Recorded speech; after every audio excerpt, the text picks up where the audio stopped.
Vouloir rattraper ses pertes est une très mauvaise idée et c'est un biais qui revient régulièrement chez les nouveaux traders, hein, chez les traders qui ne sont pas encore rentables. Et il y a plusieurs choses qui peuvent vous faire dérailler en fait au niveau émotionnel, qui peut vous impacter fortement dans votre trading et dans votre psychologie, surtout au niveau des pertes.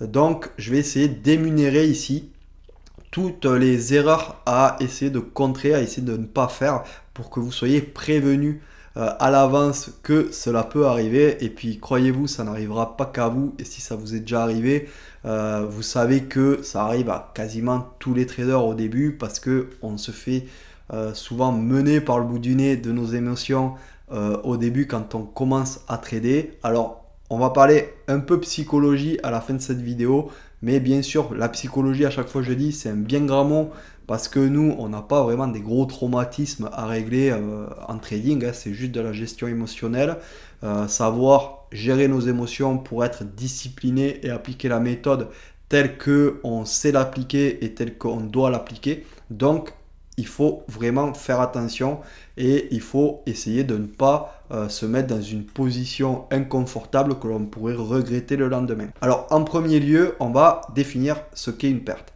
La perte, il y a plusieurs types de pertes. Il y a la perte qui est contrôlée et il y a la perte qui est incontrôlée.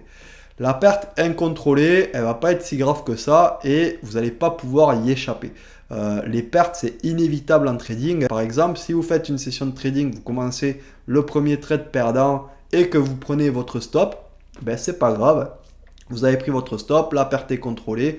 Vous savez que vous avez, par exemple, encore une marge de manœuvre de perte pour arrêter votre session de trading, à un moment donné, avoir un daily loss aussi. Et vous allez continuer votre trading. Et en règle générale, on rattrape la perte et on finit la session en gain. Il y a aussi le fait de perdre une session de trading. Ça peut arriver. Hein. Moi, en règle générale, ça m'arrive 1 à 2 fois par mois. Voilà, j'arrive à gagner la plupart du temps, mais voilà, il y a quand même des sessions de trading où je perds. Et là, il va falloir se dire, bon, ben là, par rapport à mon gain quotidien, ben, je vais me fixer une perte que au moins si j'arrive à faire une perte, enfin si je fais une perte dans une session, que le lendemain, j'arrive à combler au moins la perte, voire 90% de la perte. Ça, c'est très important de mettre ça en place. Par exemple, au niveau de mes étudiants, moi je sais que à 2 lots sur le mini SP500, en gros, on va avoir 300 € de gain dans la journée. Voilà, c'est vraiment très atteignable en 2-3 trades, vous faites vos 300 €, vous n'avez pas besoin d'aller chercher beaucoup de trades, vous prenez 3 trades sur des setups sûrs, voilà, vous faites vos 300 € voire plus. Et au niveau des pertes, voilà, je préconise 400 € de pertes, comme ça, si jamais vous perdez une session avec 400 €, vous arrêtez de trader et le lendemain, bien, vous pouvez combler 90 voire 100% de votre perte en poussant un peu et ensuite, voilà, le jour suivant, vous repartez comme si rien n'était. Vous avez perdu, voilà, 2 jours de trading. C'est pas très grave.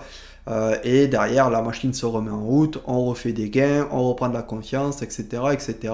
Et on est même content, on est même fier d'avoir passé cette petite épreuve, d'avoir perdu une session, de s'être arrêté, d'avoir été discipliné, etc., etc. Donc ça, il faut vraiment réagir comme ça. Mais il y a des personnes, hein, voilà, c'est des biais qui se font. Je pense qu'on est tous passés par là. Moi, je suis passé par là. On commence à faire une perte, on veut rattraper la perte, etc. Ça s'emballe et on fait des très grosses pertes. Soit on crame le compte de trading, soit ben, on crame le daily loss de la propre firme, etc. Et là, ça devient dramatique. Et c'est sur ces pertes-là qu'on va essayer de travailler, qui sont des pertes incontrôlées dues juste à nos émotions. Alors, la première erreur à faire, c'est de reculer ses stops. C'est par exemple, vous avez fait une perte, 2 pertes, 3 pertes. Voilà, vous voulez absolument rentrer et faire un trade gagnant, prendre un intraday, etc. Vous reculez vos stops, parce que pour vous, il n'est pas admissible de prendre par exemple 4 pertes. Voilà, vous êtes fixé 3 pertes et la 4e perte n'est pas admissible. Donc, vous ne voulez pas encaisser la perte et du coup, ben, au lieu d'avoir un stop par exemple à 4 ticks, ben, vous allez faire quoi? Vous allez reculer votre stop, reculer votre stop, reculer votre stop. Et tant que la perte n'est pas encaissée, vous allez vous dire vous n'avez pas perdu. Ça, c'est vraiment une grosse erreur à faire parce que si vous faites cette erreur, à la fin de la journée, vous allez encaisser forcément une grosse perte et à un moment donné, voilà, la perte, il va falloir la clôturer. Alors parfois, voilà, ça va fonctionner, hein. Parfois le stop ne va pas être touché et ça va repartir, vous allez finir en positif, mais voilà, c'est très risqué, c'est pas du tout professionnel. Et dites-vous bien que si vous comptez sur le trading pour manger, pour payer vos factures, vous ne pouvez pas faire ce type de comportement. Donc là, il va falloir bannir ce comportement-là qui, dans 80%, voire 90% des cas, va vous faire perdre. Ça, c'est sûr et certain. Alors ensuite, le deuxième biais que j'ai vu chez les traders qui voulaient rattraper leurs pertes, c'est le fait de vouloir rattraper leurs pertes en un seul trade. Ça, je l'ai vu pas mal de fois aussi chez les traders débutants et voilà, ça m'est arrivé aussi au début de ma carrière de trader. C'est le fait de perdre une fois, deux fois, trois fois et de se dire bon ben là je vais essayer de rattraper ma perte sur le prochain trade. Et ça c'est vraiment quelque chose à ne pas faire, surtout en scalping et même en swing trading, j'ai envie de dire. Il faut prendre chaque trade indépendamment des autres trades. Ça c'est très important. Et si par exemple un trader arrive à faire 3 pertes d'affilée et que vous prenez un setup scalping où vous devez théoriquement aller chercher 5 à 10 ticks et que vous allez essayer de chercher par exemple 20 ou 30 ticks, eh ben, ça ne va pas marcher et au final vous n'aurez pas pris vos gains et vous allez sortir BE voire en perte. Donc ça c'est vraiment très dommage parce que même quand vous sortez BE, ben, vous avez des frais, hein, des frais de broker, etc. Donc les pertes vont continuer à se creuser et ça j'ai pu le remarquer hein, chez une personne qui avait fait 3 pertes au début, qui était à moins de 300 €. Et ensuite, il a pris, je crois qu'il a pris 7 ou 8 trades derrière. Et sur ces 7-8 trades, à chaque fois, il aurait pu sortir à plus de 200 €. Donc, s'il avait pris à chaque fois 200 € comme il aurait dû sur sa méthode de trading, sur les règles qui ont été imposées par la méthode de trading que j'enseigne, eh bien, il aurait fini la journée largement gagnant. Mais vu qu'à chaque fois, il allait chercher plus et que sur tous les trades, il n'a pas pris ses 200 €, mais qu'à chaque fois, il s'est fait sortir BE, eh bien, même une ou deux fois, même en perte, hein, eh bien, il a fini sa session à moins 500 €. Donc, une session où il doit finir à plus 600, voire plus 700 €, eh bien, ça devient une session qui finit à moins 600 ou moins 700 €. Donc, c'est vraiment dommage parce que les règles n'ont pas été respectées et qu'il est allé chercher beaucoup trop sur des setups scalping. Si vous voulez, moi, j'ai plusieurs setups. Hein. J'ai des setups où je vais compter sur une réaction, sur une impulsion, mais voilà, on va pas aller chercher beaucoup parce que des fois, c'est du contre-tendance, parce que voilà, c'est des petites cassures, voilà, ce sont pas des trades où il y a une réelle conviction d'aller faire un mouvement entier. Ce sont des trades où on va aller chercher des réactions et les 5-6 ticks sont largement faisables sur ces trades. Mais on ne va pas pouvoir aller chercher 30-40 ticks. Alors parfois, oui, ça va partir très loin, mais 90% du temps, on va aller chercher nos 5-6 ticks et puis c'est tout, quoi. Après, on va faire peut-être 10 ticks, mais voilà, le mouvement ne va pas être va pas durer dans le temps, on va dire.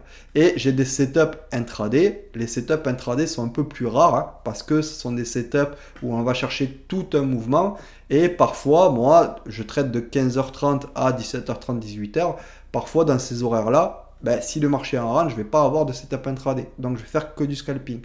Et c'est ça le défaut de certaines personnes, c'est de vouloir faire du scalping sur des setups intraday, etc. La méthode, c'est pas le plus dur, comme je le répète, hein, c'est vraiment le fait de vouloir mettre en place et de pouvoir mettre en place la méthode et de pouvoir voilà, respecter toutes les règles inhérentes à cette méthode et ces setups de trading.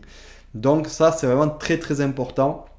Respectez vos TP sur vos setups scalping, respectez vos TP sur vos setups intraday. Pareil, hein, si vous avez un setup intraday, ben, n'allez pas couper votre trade à 4 ticks, allez chercher le mouvement, quoi. Parce que sinon, c'est vraiment dommage.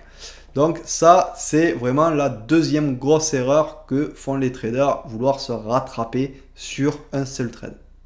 Ensuite, la troisième erreur à ne pas faire, c'est de rentrer dans un trading qui est émotionnel. Moi, j'ai vu des personnes parfois qui faisaient une perte, deux pertes, trois pertes et qui rentraient complètement dans un trading émotionnel. Et dans un range, ben, ils achetaient les hauts, ils vendaient les bas. Voilà, ils essayaient par exemple de jouer la baisse. Ça, je l'ai vu en direct sur la salle de trading. Quelqu'un essayait de jouer une baisse. Et à chaque fois, ben, la baisse était bien défendue et il s'est fait sortir une fois en perte, deux fois en perte. Et là, il a commencé à vriller. Il s'est dit, ah ben là, ça ne veut pas descendre, du coup j'achète.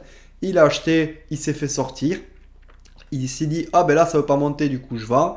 Et du coup, il s'est fait sortir, etc. etc. Et là, la perte s'accumule. Et au bout de 7-8 trades, ben voilà, on est rapidement à 800 € de perte.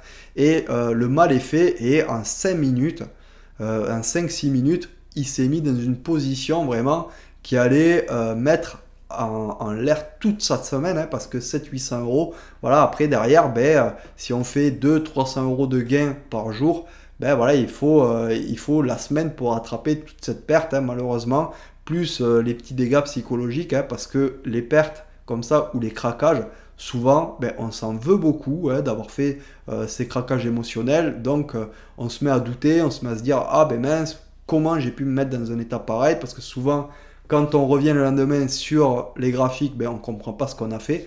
C'est là qu'on voit que c'était du trading purement émotionnel et que l'analyse technique ou la méthode n'avait plus rien à voir. Et moi, ça m'est arrivé de faire des grosses pertes comme ça sur des craquages et ne pas dormir de la nuit. Et le matin, voilà, quand je me réveillais, la première chose à laquelle je pensais, c'était à ça. C'était, ah ouais, j'ai fait une perte, j'ai fait un craquage, etc. Est-ce que ça va continuer? Est-ce que je vais m'en sortir? Est-ce que nani, nana? Voilà, ça cogite. Et là, voilà, la boule de neige, une fois qu'elle est lancée dans la pente, ben, elle grossit, elle grossit, elle grossit. Et ça peut vous handicaper sur plusieurs jours, voire sur plusieurs semaines.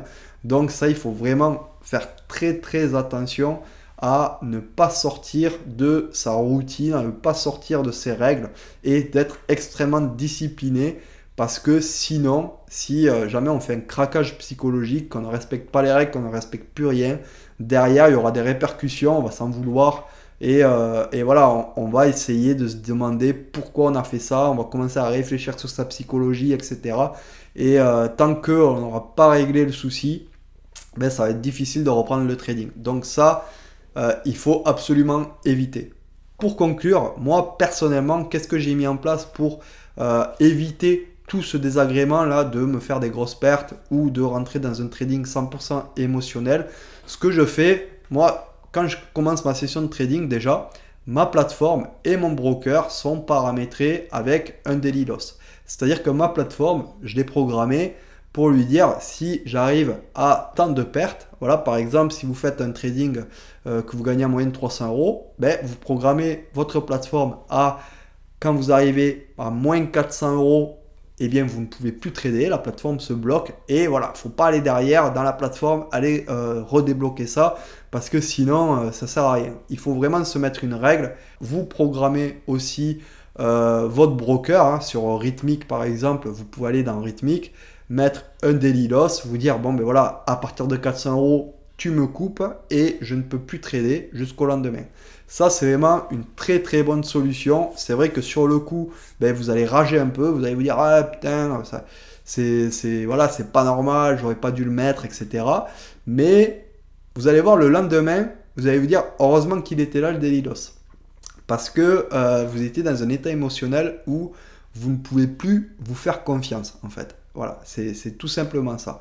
Ensuite, moi, ce que je fais dans la session, hein, avant d'atteindre le daily loss, quand je fais une perte, voilà, ça ne m'affecte pas plus que ça, mais à partir de la deuxième perte, même si je ne suis pas affecté, je vais faire une pause. Je vais faire une pause, je vais aller voilà, sur les réseaux sociaux, je vais aller peut-être faire de la sophrologie, je vais faire des exercices peut-être de respiration, vraiment si je sens que je suis stressé, mais je me change les idées et j'arrête de trader pendant 10 minutes, un quart d'heure, même si je sais qu'il va sûrement y avoir un setup, potentiellement que je vais louper un trade, ou que je vais louper une belle configuration, c'est pas grave. Je fais 2 trades perdants, je fais une petite pause, voilà, je vais me faire un thé, je vais traîner un peu sur les réseaux sociaux, je vais regarder des vidéos qui vont me faire un peu rigoler, qui vont me changer mon état émotionnel, parce que parfois on ne se rend même pas compte qu'on est en train de stresser, qu'on est en train de partir dans un état émotionnel qui est négatif. Donc je vais essayer d'aller rigoler un peu, de regarder des choses un peu qui me changent l'esprit tout simplement, ou alors faire de la sophro, ou faire des petites séances de mini-hypnose, de l'auto-hypnose. Ça marche très très bien aussi. Vous avez des petites séances d'auto-hypnose qui durent 5-10 minutes et ça va vous remettre dans un état émotionnel acceptable pour pouvoir continuer votre trading et continuer votre session. Et après, voilà, ça ne veut pas dire que derrière on va gagner, mais même si on finit la journée en perte, eh bien, on aura tout mis en place pour éviter ça. Voilà. Et quand on aura atteint notre daily loss, voilà, on arrête de trader. Voilà, c'est tout ça qu'il faut mettre en place. Et si vous voulez devenir en fait trader, il va falloir avoir une discipline qui est rigoureuse et il va falloir prendre le trading de manière professionnelle. La plupart des gens ne réussissent pas parce qu'ils prennent le trading comme du casino en fait. Et alors que le trading, c'est pas du tout du casino. Le trading, c'est de la discipline, comme dans tous les métiers, comme dans toute entreprise. Il faut être discipliné et il faut prendre votre trading de manière professionnelle. Ça, c'est vraiment quelque chose qui est indispensable, de prendre votre trading de manière professionnelle. Et ce qu'il faut vous dire, c'est que la méthode en elle-même, c'est pas difficile. Moi, franchement, c'est rare quand je fais des pertes ou des journées de pertes. C'est vraiment assez rare parce que ma méthode fonctionne et que le marché fait tout le temps pareil tous les jours. Mais par contre, le plus dur, c'est l'émotionnel. Si je rentre dans l'émotionnel, je sais que moi, je peux vite perdre. Donc, je me mets vraiment des barrières par rapport à ça, à faire des garde-fous. Et voilà, s'il faut couper les graphiques, je les coupe, il n'y a pas de souci. Mais il vaut mieux arrêter de trader si on ne le sent pas et ne pas faire une journée en perte, plutôt que insister et voilà, faire une journée en perte où derrière on va devoir cravacher pour combler la perte. Donc si vous avez eu ces expériences ou si vous reconnaissez vraiment dans ces biais, bien, mettez un petit commentaire parce qu'en règle générale, quand on est victime de ça sur le coup, ça nous fait pas trop rire, mais une fois qu'on a passé le cap, voilà, on en rigole, c'est comme tout. Donc dites-moi en commentaire si vous avez déjà subi ce genre de biais et si vous en avez d'autres aussi qui vous pourrissent la vie tout simplement, et j'essaierai de faire des vidéos là-dessus. Et n'hésitez pas à liker, à vous abonner, à partager, ça fait vraiment toujours plaisir. Et si vous voulez que j'aborde d'autres sujets en vidéo, il n'y a pas de souci, écrivez-me-le en commentaire ou alors envoyez-moi un mail à contact@dmtrading.fr et ce sera avec plaisir que j'aborderai le sujet que vous voudrez. Allez, on se retrouve dans la prochaine vidéo. Allez, à plus, ciao!